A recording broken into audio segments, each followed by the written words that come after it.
ಸೋಮೇಶ್ವರ ಶತಕದ ಕಾವ್ಯಭಾಗ. ಕವಿ ಪಾಲ್ಕುರಿಗೆ ಸೋಮನಾಥ.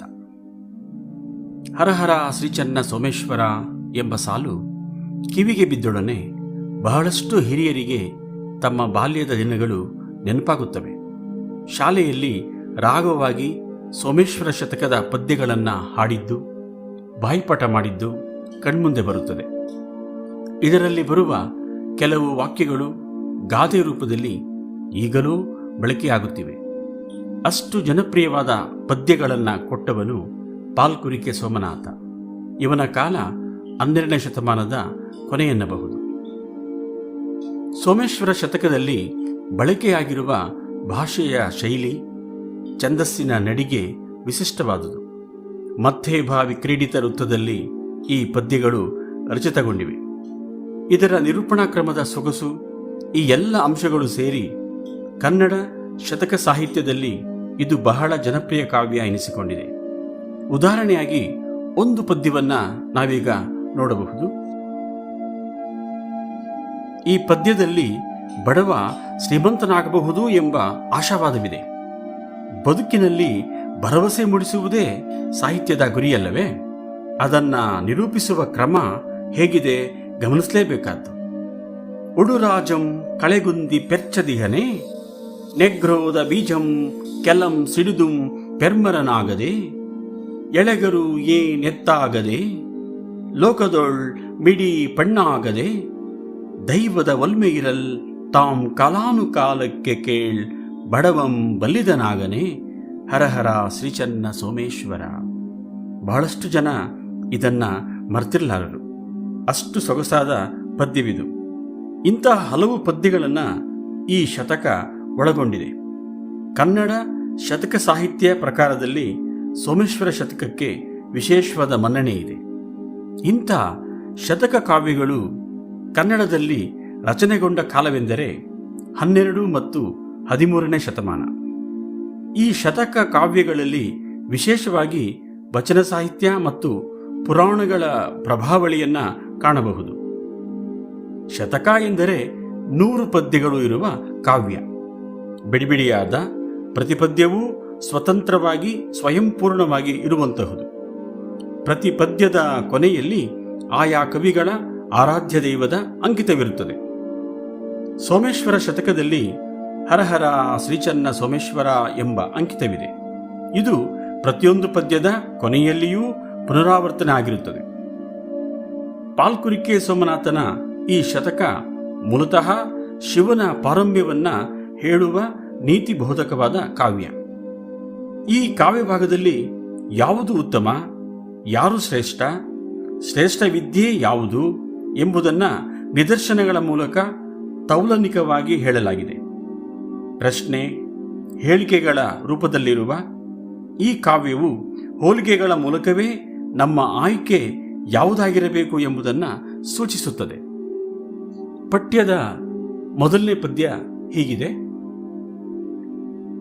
ಮುಕುರುಂ ಕೈಯೊಳ್ಳಿರಲ್ಕೆ ನೀರ ನೆರಳೇಕೈ, ಕಾಮಧೇನು ಇರ್ದುಂ ಊಟಕ್ಕೆ ಗೊಡ್ಡು ಆಕಳನ್ನಾಳುವರೆ, ಗುಣಯುತರ್ ಪಾಲುಂಡು ಮೇಲುಂಬರೆ, ಶುಕನ ಓದಿಂಗೆ ಉರೆ ಚೆಲ್ಲುವೆ ಕಾಕರವ, ರಂಭಾ ನೃತ್ಯಕಂ ಡೊಂಬರೆ, ಸಕರಿಂದ ಉನ್ನತ ವಸ್ತುವೆ, ಹರಹರ ಶ್ರೀಚನ್ನ ಸೋಮೇಶ್ವರ.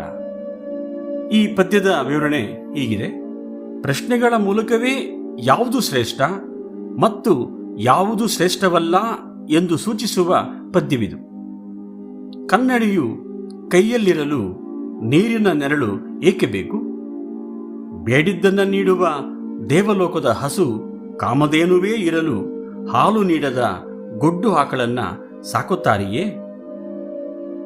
ಗುಣವಂತರು ಹಾಲು ಕುಡಿದ ನಂತರ ಊಟ ಮಾಡುತ್ತಾರೆಯೇ? ಗಿಳಿಯ ಓದಿನ ಮುಂದೆ ಕಾಗೆಯ ಕೂಗು ಚೆಲುವೆ? ರಂಭೆಯ ನೃತ್ಯಕ್ಕೆ ಡೊಂಬರ ಕುಣಿತ ಸರಿಸಮಾನವೇ? ಸ್ನೇಹಿತರಿಗಿಂತ ಉನ್ನತವಾದ ವಸ್ತು ಇದೆಯೇ? ಹೀಗೆ ಹೋಲಿಕೆಗಳ ಮೂಲಕ ಜಗತ್ತಿನಲ್ಲಿ ಯಾವುದಕ್ಕಿಂತ ಯಾವುದು ಶ್ರೇಷ್ಠ ಎಂದು ಸೂಚಿಸುತ್ತಲೇ ಬದುಕಿನಲ್ಲಿ ನಮ್ಮ ಆಯ್ಕೆ ಯಾವುದಾಗಿರಬೇಕು ಎಂಬುದನ್ನು ಹೇಳುತ್ತಿದೆ ಈ ಪದ್ಯಭಾಗ. ಪಠ್ಯದ ಎರಡನೇ ಪದ್ಯ ಹೀಗಿದೆ. ಇದರಲ್ಲಿ ಕವಿ 6 ಶ್ರೇಷ್ಠವಾದವುಗಳನ್ನು ಹೇಳುತ್ತಾನೆ. ಕವಿಯೇ ಸರ್ವರುಳು ಉತ್ತಮಂ, ಕನಕವೇ ಲೋಹಂಗಳುಳು ಶ್ರೇಷ್ಠ, ಜಾಹ್ನವಿಯೇ ತೀರ್ಥದೊಳು ಉನ್ನತಂ, ಗರತಿಯೇ ಸ್ತ್ರೀಜಾತಿಯೊಳು ವೆಗ್ಗಳಂ, ರವಿ ಮುಖ್ಯ ಗ್ರಹವರ್ಗದೊಳ್ ರಸಗಳೊಳ್ ಶೃಂಗಾರವೇ ಬಲ್ಮೆ ಕೇಳ್, ಶಿವನೇ ದೇವರೊಳು ಉತ್ತಮಂ, ಹರಹರ ಶ್ರೀಚನ್ನ ಸೋಮೇಶ್ವರ. ಹೇಳಿಕೆಗಳ ರೂಪದಲ್ಲಿರುವ ಪದ್ಯವಿದು. ನ್ಯಾಯಾಧೀಶರ ತೀರ್ಪಿನಂತೆ ಇಲ್ಲಿನ ಹೇಳಿಕೆಗಳು ಕಾಣುತ್ತವೆ. ಕವಿಯೇ ಸರ್ವರಲ್ಲಿಯೂ ಉತ್ತಮ, ಚಿನ್ನವೇ ಲೋಹಗಳಲ್ಲೆಲ್ಲ ಶ್ರೇಷ್ಠ, ಗಂಗೆಯೇ ತೀರ್ಥದಲ್ಲಿ ಉನ್ನತ, ಪತಿವ್ರತೆಯೇ ಹೆಣ್ಣುಗಳಲ್ಲಿ ಉತ್ತಮಳು, ಸೂರ್ಯನೇ ಗ್ರಹಮಂಡಲದಲ್ಲಿ ಮುಖ್ಯನು, ನವರಸಗಳಲ್ಲಿ ಶೃಂಗಾರರಸವೇ ದೊಡ್ಡದು, ಅದೇ ಬಗೆಯಲ್ಲಿ ಶಿವನೇ ದೇವರುಗಳಲ್ಲಿ ಉತ್ತಮನು ಎಂದು ಹೇಳುತ್ತಿರುವ ಈ ಪದ್ಯವು ವಿವಿಧ ಉದಾಹರಣೆಗಳನ್ನು ನೀಡುತ್ತಾ ಅಂತಿಮವಾಗಿ ಶಿವನ ಪಾರಮ್ಯವನ್ನು ಎತ್ತಿ ಹಿಡಿದಿದೆ. ಮೂರನೇ ಪದ್ಯ. ರವಿ ಆಕಾಶಕ್ಕೆ ಭೂಷಣಂ, ರಜನಿಗೆ ಆ ಚಂದ್ರಂ ಮಹಾಭೂಷಣಂ, ಕುವರಂ ವಂಶಕ್ಕೆ ಭೂಷಣ, ಸರಸಿಗೆ ಹಂಬೋ ಜಾತಗಳ್ ಭೂಷಣಂ, ಹವಿ ಯಜ್ಞಾಳಿಗೆ ಭೂಷಣಂ, ಸತಿಗೆ ಪಾತಿವ್ರತ್ಯವೇ ಭೂಷಣಂ, ಕವಿಯು ಆಸ್ಥಾನಕ್ಕೆ ಭೂಷಣಂ, ಹರಹರ ಶ್ರೀಚನ್ನ ಸೋಮೇಶ್ವರ. ಇದರ ವಿಶ್ಲೇಷಣೆ ಹೀಗಿದೆ. ಯಾವುದು ಎಲ್ಲಿದ್ದರೆ ಸೂಕ್ತ, ಯಾರಿಗೆ ಯಾವ ಸ್ಥಾನವೂ ಸೂಕ್ತ, ಯಾವ ಯಾವ ಅಂಶಗಳಿಗೆ ಯಾವ ಯಾವುವು ಭೂಷಣ ಎಂಬ ಔಚಿತ್ಯವನ್ನು ಕುರಿತು ಹೇಳುತ್ತಿರುವ ಪದ್ಯವಿದು. ಸೂರ್ಯನು ಆಕಾಶಕ್ಕೆ ಭೂಷಣವಾಗಿರುವಂತೆ, ರಾತ್ರಿಗೆ ಚಂದ್ರನು ಭೂಷಣವಾಗಿರುವಂತೆ, ಗಂಡು ಮಗು ವಂಶಕ್ಕೆ ಭೂಷಣವಾಗಿರುವಂತೆ, ಸರೋವರಕ್ಕೆ ಕಮಲದ ಹೂವು ಭೂಷಣವಾಗಿರುವಂತೆ, ಹವಿಸ್ಸು ಯಜ್ಞ ಯಾಗಗಳಿಗೆ ಭೂಷಣವಾಗಿರುವಂತೆ, ಹೆಣ್ಣಿಗೆ ಪಾತಿವ್ರತ್ಯವೇ ಭೂಷಣವಾಗಿರುವಂತೆ, ಕವಿಯು ಆಸ್ಥಾನಕ್ಕೆ ಭೂಷಣ ಎಂದು ಹೇಳುವಲ್ಲಿ ಕವಿಯ ಮಹತ್ವವನ್ನು ಸೂಚಿಸಲಾಗಿದೆ. ನಾಲ್ಕನೇ ಪದ್ಯ.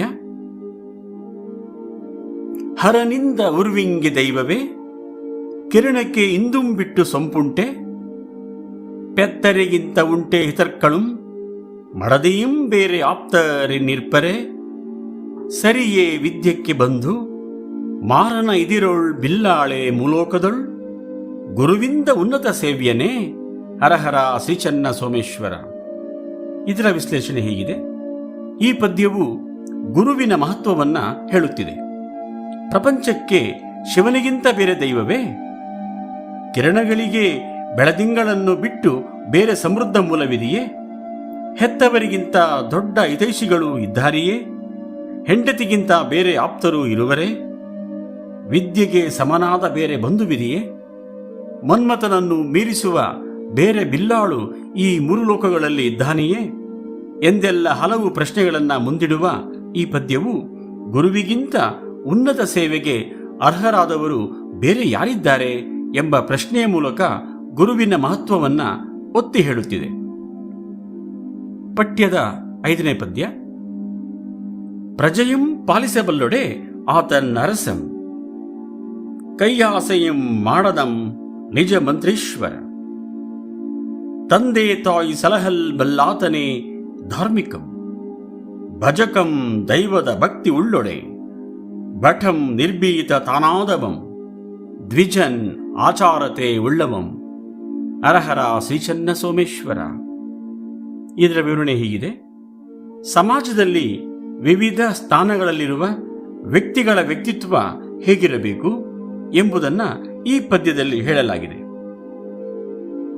ಪ್ರಜೆಗಳ ಪಾಲನೆ ಮಾಡುವವನೇ ಅರಸ, ಲಂಚ ಆಮಿಷಗಳನ್ನು ಬಯಸದೇ ಇರುವವನೇ ಮಂತ್ರಿ, ತಂದೆ ತಾಯಿಯನ್ನ ಸಲಹುವವನೇ ನಿಜವಾದ ಧಾರ್ಮಿಕನು, ದೈವಭಕ್ತಿ ಉಳ್ಳವನೇ ನಿಜವಾದ ಭಕ್ತ, ಭೀತಿ ಇಲ್ಲದವನೇ ಸೈನಿಕ, ಸದಾಚಾರವುಳ್ಳವನೇ ನಿಜ ಬ್ರಾಹ್ಮಣ ಎಂದು ಹೇಳುವಲ್ಲಿ ವ್ಯಕ್ತಿತ್ವ ಹೇಗಿರಬೇಕು ಎಂಬುದನ್ನು ಹೇಳುತ್ತಲೇ ವ್ಯಕ್ತಿಗಳ ಕರ್ತವ್ಯವನ್ನೂ ಸಹ ಪರೋಕ್ಷವಾಗಿ ಸೂಚಿಸಲಾಗಿದೆ.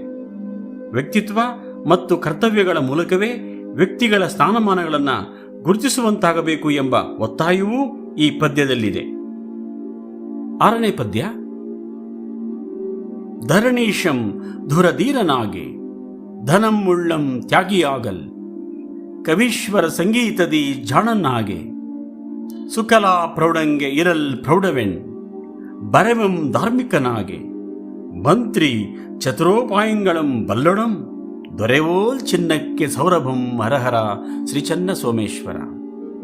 ಇದರ ವಿಶ್ಲೇಷಣೆ: ಹನಿಗೆ ಹನಿ ಸೇರಿದರೆ ಹಳ್ಳವಾದಂತೆ ಗುಣಕ್ಕೆ ಗುಣ ಸೇರಿದರೆ ಹೇಗಿರುತ್ತದೆ ಎಂಬುದನ್ನು ಸೂಚಿಸುವ ಹಲವು ನಿದರ್ಶನಗಳು ಈ ಪದ್ಯಭಾಗದಲ್ಲಿವೆ. ಇವನ್ನು ನಿರೀಕ್ಷೆಗಳು ಅಂತಾದರೂ ಭಾವಿಸಬಹುದು ಅಥವಾ ಆಶಯಗಳು ಎಂದಾದರೂ ತಿಳಿಯಬಹುದು. ಅಧಿಕಾರದಲ್ಲಿರುವ ರಾಜ ಯುದ್ಧ ಭೂಮಿಯಲ್ಲಿ ಹೋರಾಡುವ ಧೀರನೂ ಆಗಿದ್ದರೆ, ಸಂಪತ್ತು ಉಳ್ಳವನು ತ್ಯಾಗಿಯೂ ಆಗಿದ್ದರೆ, ಕವಿಶ್ರೇಷ್ಠನು ಸಂಗೀತದಲ್ಲಿ ಜಾಣನೂ ಆಗಿದ್ದರೆ, ಸತ್ಕಲೆಗಳಲ್ಲಿ ನಿಪುಣನಾದವನಿಗೆ ನಿಪುಣ ಹೆಣ್ಣೂ ಸಹ ಇದ್ದರೆ, ವಿದ್ಯಾವಂತನಾದವನಿಗೆ ಧರ್ಮಬುದ್ಧಿಯೂ ಇದ್ದರೆ, ಮಂತ್ರಿಯಾದವನಿಗೆ ಚತುರೋಪಾಯಗಳ ತಿಳುವಳಿಕೆಯೂ ಇದ್ದರೆ, ಬೆಲೆ ಬಾಳುವ ಚಿನ್ನಕ್ಕೆ ಪರಿಮಳವೇ ಬಂದಂತೆ ಎಂಬ ಆಶಯ ಈ ಪದ್ಯದಲ್ಲಿ ವ್ಯಕ್ತವಾಗಿದೆ.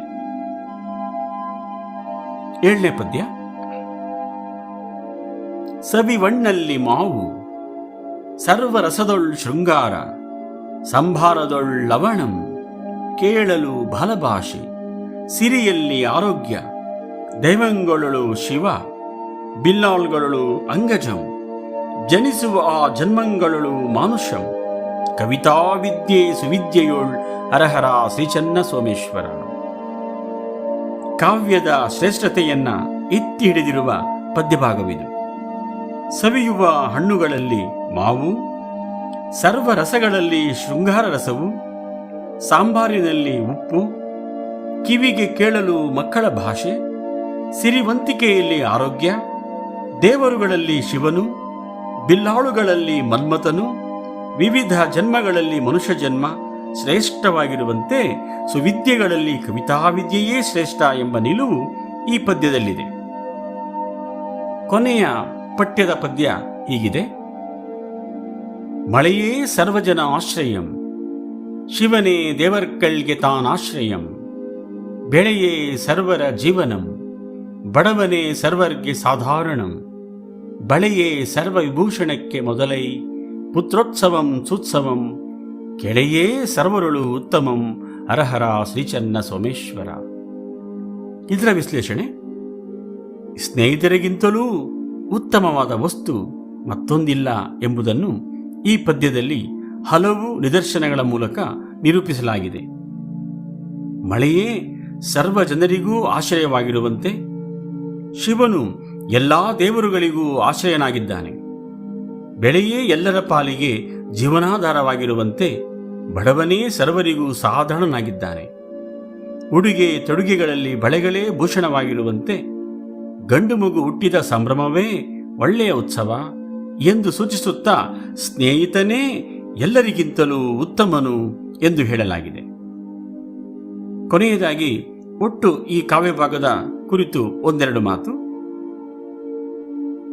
ಸೋಮೇಶ್ವರ ಶತಕದ ಈ ಕಾವ್ಯಭಾಗದಲ್ಲಿ ಸಾಮಾನ್ಯ ಜನರು ಅನುಸರಿಸಬೇಕಾದ ಸಾಮಾನ್ಯ ನೀತಿಗಳನ್ನು ಮನಸ್ಸಿಗೆ ನಾಟುವಂತೆ ಹೇಳಲಾಗಿದೆ.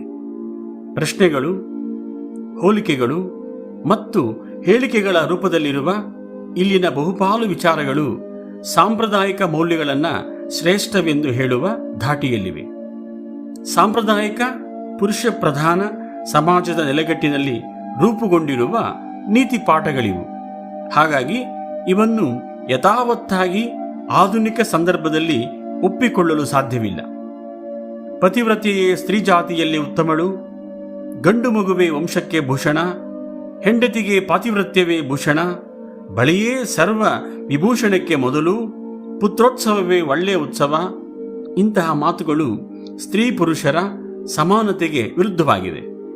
ಉಳಿದಂತೆ ಸ್ನೇಹದ ಕುರಿತು, ದೈವದ ಕುರಿತು, ಕವಿಕಾವ್ಯದ ಕುರಿತು, ಗುರುವಿನ ಕುರಿತು, ಸಮಾಜದಲ್ಲಿ ವಿವಿಧ ಸ್ಥಾನಮಾನಗಳಲ್ಲಿ ಇರುವ ವ್ಯಕ್ತಿಗಳ ವ್ಯಕ್ತಿತ್ವ ಮತ್ತು ಕರ್ತವ್ಯಗಳ ಕುರಿತು ಈ ಕಾವ್ಯಭಾಗದಲ್ಲಿ ಹೇಳಿರುವ ಮಾತುಗಳು ಸಾರ್ವಕಾಲಿಕ ಸತ್ಯಗಳು ಎಂದು ಹೇಳಬಹುದು.